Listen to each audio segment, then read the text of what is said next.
3 hari bertugas, jubir baru gugus tugas COVID-19, Dr. Reisa Broto Asmoro langsung mencuri perhatian dari netizen. Kita akan lihat analisanya seperti apa sih dampaknya penunjukan Dr. Reisa ini sebagai juru bicara gugus tugas COVID terhadap usaha untuk menanggulangi pandemi ini.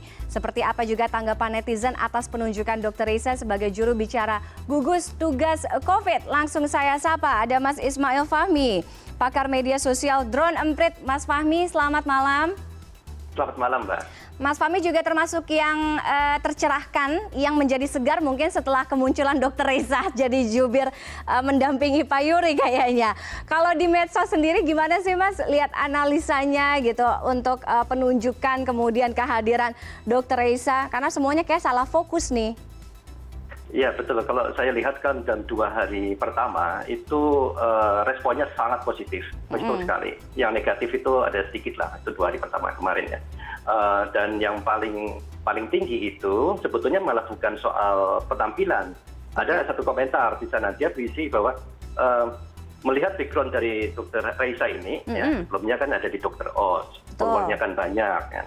Dan ini tidak, trust-nya tuh sangat tinggi. Tapi trust di sini belum trust ke pemerintah ya, tapi trust ke komunikasi.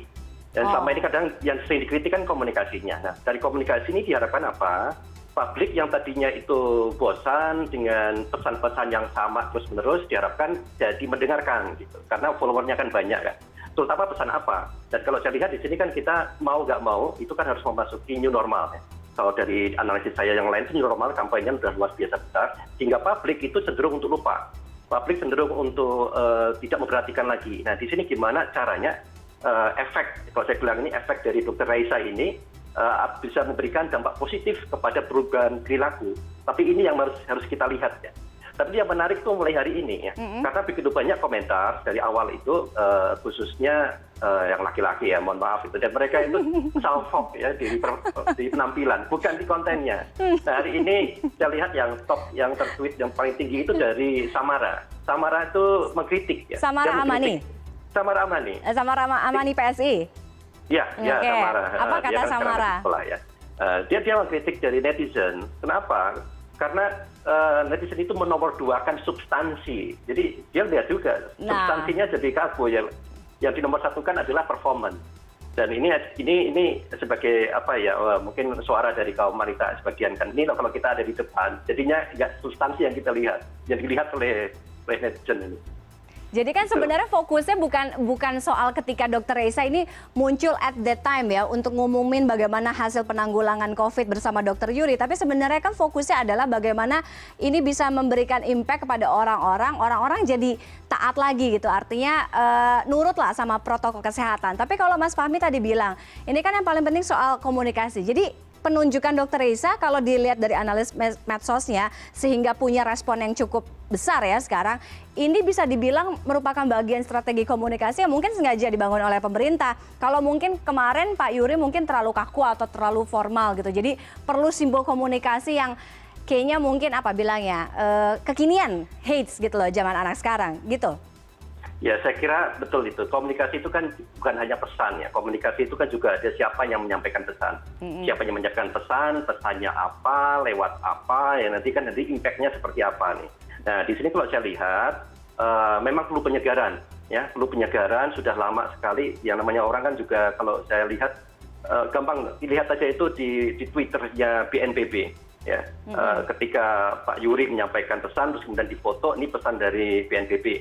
Yang nge-like, yang share itu sedikit. Kemudian juga mohon maaf juga Profesor Wiku juga itu nggak banyak. Begitu Reisa naik tinggi banget. Itu sebagai respon aja bahwa ada perhatian yang makin tinggi. Harapannya dari perhatian ini nanti muncul perhatian kepada kontennya.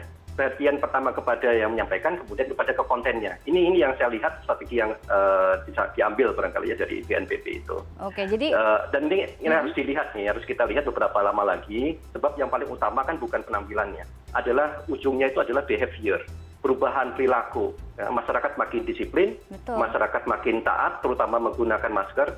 Apakah cukup dengan Dr. Reisa yang ada di saat press conference itu? Barangkali ada kegiatan yang sifatnya offline juga. Jadi selain online juga ada offline.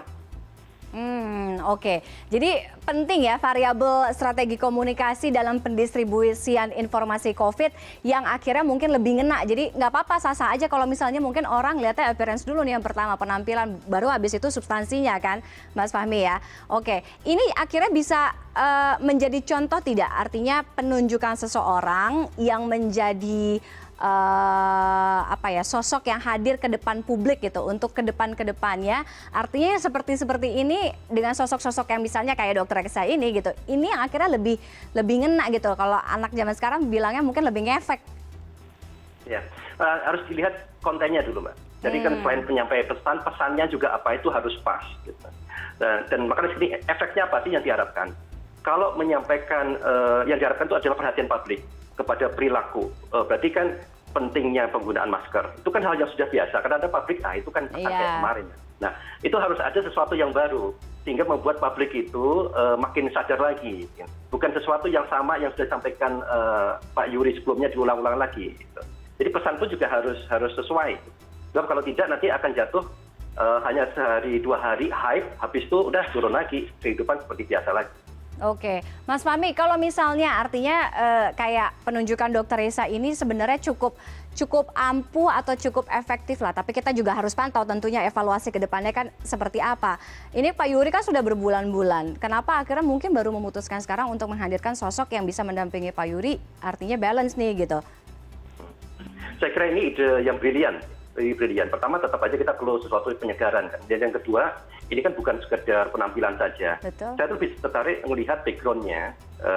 Dokter Reza itu background sebagai dokter, kemudian influencers, kemudian juga di acara televisi Dr. Oz yang ratingnya juga sangat tinggi. Artinya bukan sekedar penampilan.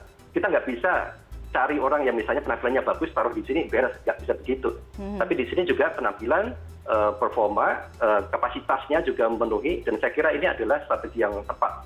Oke, jadi jangan cari yang hanya sekedar manekin atau etalase, tapi juga ada konten, ada isinya ya. Artinya memang orang itu memang capable untuk menjadi jubir istilahnya seperti itu. Oke, terima kasih Mas Fahmi sudah bergabung dengan CNN Indonesia Connected malam hari ini. Sama-sama, terima kasih Mbak.